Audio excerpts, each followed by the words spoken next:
కాలచక్రం అనుసరించి కలియుగం మొదలైంది. కలియుగంలో ధర్మం ఒక పాదంలో నడుచుకుండేది. అహంకారం పెరిగి ధర్మం నశించుతున్న ధర్మం శ్రీమహావిష్ణువు కలియుగంలో శ్రీ వెంకటేశ్వర స్వామిగా అవతరించారు.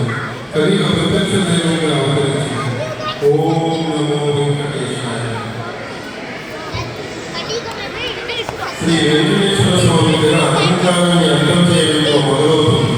కలియుగంలో ఎంత అహంకారం ఉంటుందో భృగుమహర్షి పాదంలో ఉన్న గడ్డిలో అంత అహంకారం ఉంటుంది.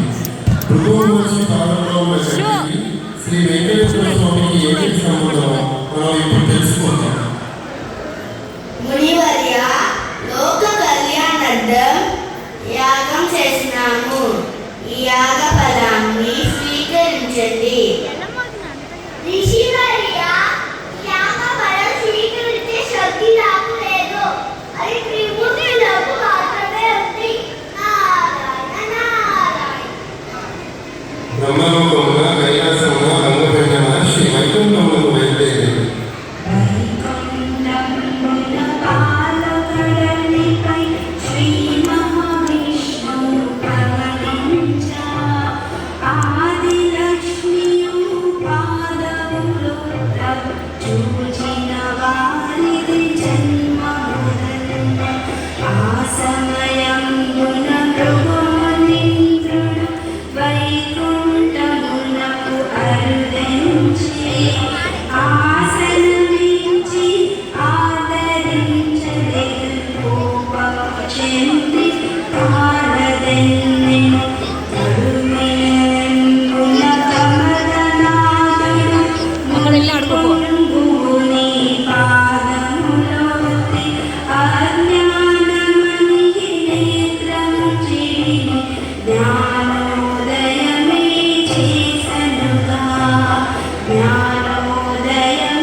మిమ్మల్ని కాదన్నాను. నన్ను క్షమించి ఈ యాగ ఫలాన్ని స్వీకరించండి. నన్ను అవమానించిన ఇంద్రుడిని మీరు ఏమి అనుకుంటా మర్యాద చేస్తున్నారు? అక్కడ అడుక్కో, నన్ను అడగద్దు.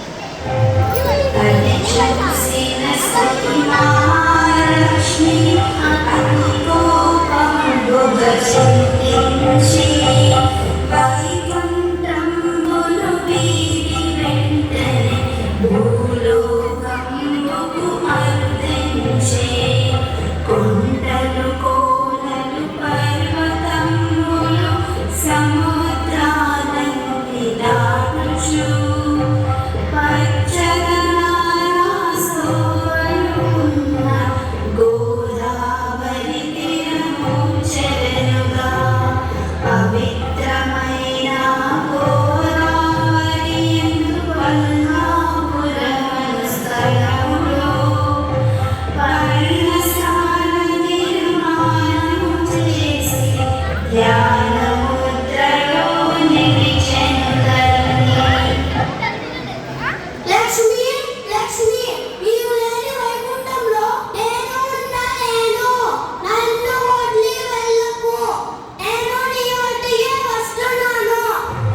క్షేమంగా వెళ్ళి లాభంగా తిరిగిరా.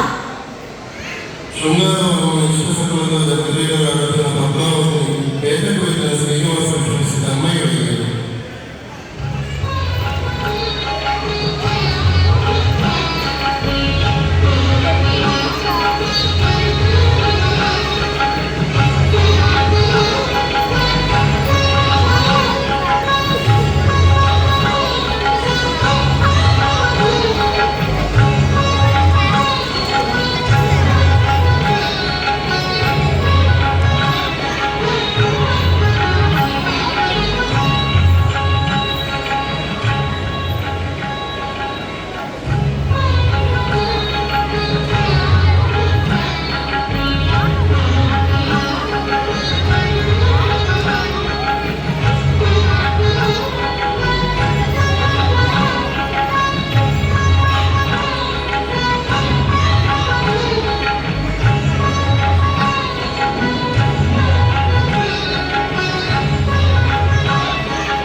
అమ్మా, నేను ఆకాశరాజు ధరణీదేవి అయిన కుమార్తె పద్మావతి దేవిని వివాహం చేసుకుందాం అనుకుంటున్నా. మీరు వెళ్ళి వారితో మాట్లాడండి. నాయనా, వారు రాజులు మనని ఎంతవరకు అనుమతిస్తారో నాకు తెలియదు. నేను వెళ్ళి ప్రయత్నిస్తాను.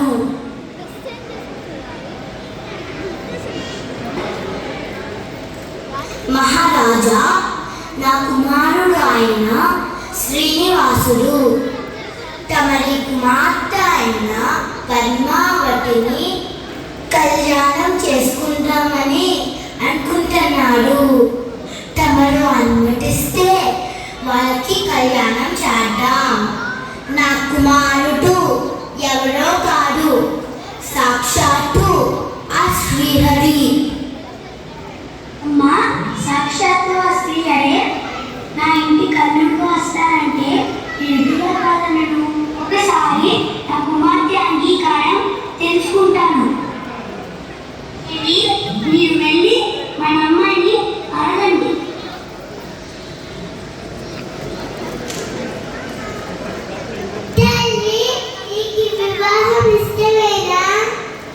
అమ్మా, నీకు నాన్నగారికి ఇష్టమైతే నాకు ఇష్టమే.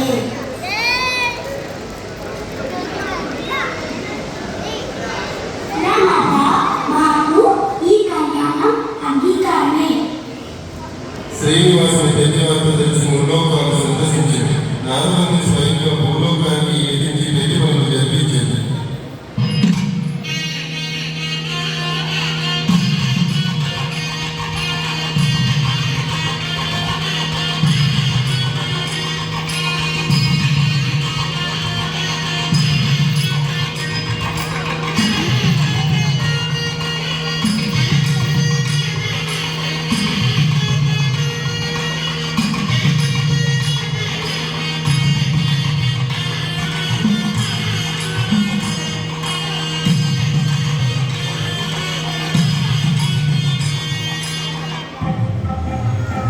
శ్రీనివాసుడే స్తోత్రం పట్టక పరమాగతియే స్థిరములు వంచ ముత్తైదువులే జడను ఎత్తగా మూడు ముడులను వేసిన స్వామి చక్కని పూలతో దండలు మట్టి తప్పతనులు గురి మెడలో వేసి బకుళామాత లక్ష్మిత వేసి తీరని కోరిక తీర్చుకొనియే తీరని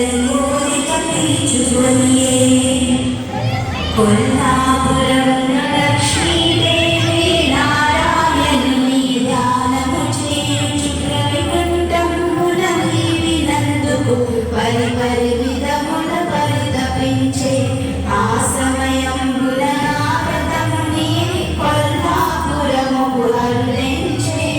నారదమునికి నమస్కరించి లక్ష్మీదేవి శరణము అడిగే. నారాయణ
నిలిచెనుగా సతిని చూసిన నారాయణుడు ఆనందముతో దరిగే చేరే.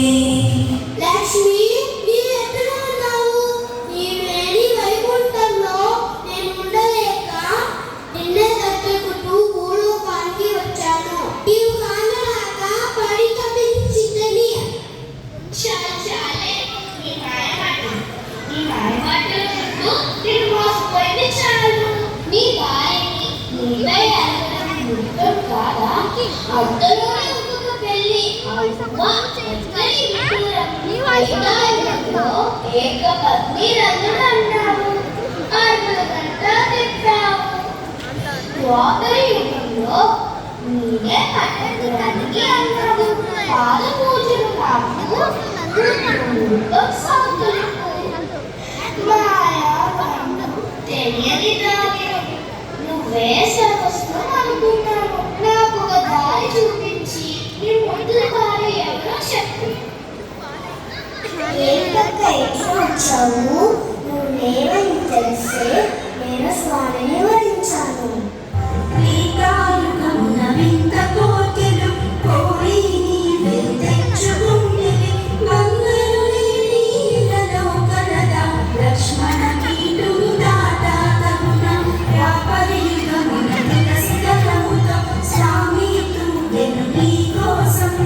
ముల్లోకాలు మెచ్చుకొనగా ఆనాడెంతో మురిసిపోతివి. ఆననాథుని మదిని వెళ్ళి ఇప్పుడు వచ్చుట ఏమి ధర్మము? కొత్తగా పెళ్ళి అయిన వారము ముద్దు ముచ్చటను మాకు లేవా? మొదలు పోయి చిన్నదాన మాటలు బాగా నేర్చిన దాన ఎంత గడిసెని దానవు నీవు. నా పతి నీదు వలలో పడెను. పెళ్ళి అయిన వారితో నీవు పరిణయ మీద మొక్కుకుంటివి. పురుషులకి నా కలము వచ్చిన నా మగడే నీకు దొరికినాడా? నా మగడే నీకు దొరికినాడా? నా మగడే నీకు దొరికినాడా? స్వామి మదిలో నీవే ఉంటే మరి ఒక దానితో పని ఏదా? స్వామి ప్రేమతో నన్నే వరచెను మాటలు మీరకు నెరచానా? శిరమన్నది ఎప్పుడైనా లేదు. ఇల్లు తిరిగి గమనం ఒక చోటైనా కుదురుగా ఉండవు. ఎందుకు నీకు మగడు ఇల్లు? ప్రేమతో భర్తను నాలించాలి. పతి కౌగిటలు మరి ఉండాలి. రెండు నీ కడలేని లేవు.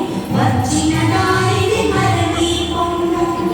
లక్ష్మీదేవి పద్మావతిని ఎత్తి కొడుకు మాటలు అనగా పద్మావతి లక్ష్మీదేవిని ఉల్లావిరుపు మాటలు అని. ఇద్దరు వారుల మాటలు వింటూ శ్రీనివాసుడే సర్ది చెప్పగా స్వామి పలుకులు ఆలకింపగా నా వాడంటే నా వాడని, నా వాడంటే నా వాడని, నా వాడంటే నా వాడని.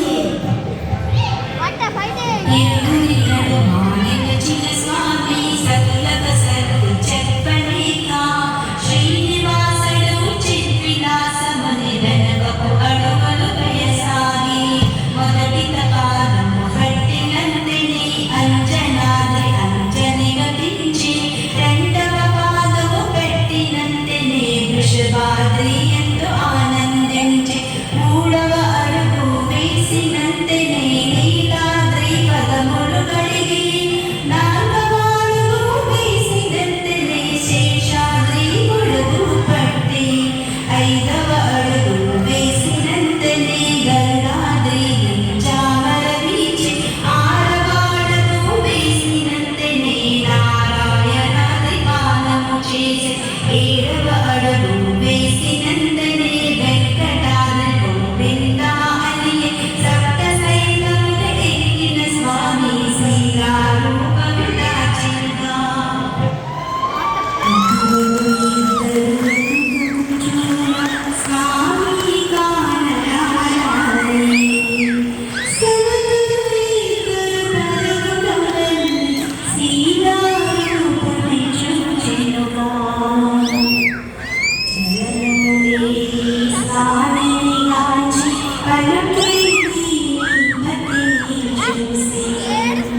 పట్టుకో వీడియో తీసింది. అమ్మా వెళ్తావా? నీవు పూలగా నా కంఠస్థమని అలంకరించు. ఒకదానాగా అంటూ భక్తులు ముందు కూడా దాసేదాన్ని. లక్ష్మీదేవి దిగులు చూడు, ఎప్పుడు నీవే ప్రవర్తిస్తాను. అందరూ నీ వంశాలు కాదా, ఎందుకు నీకు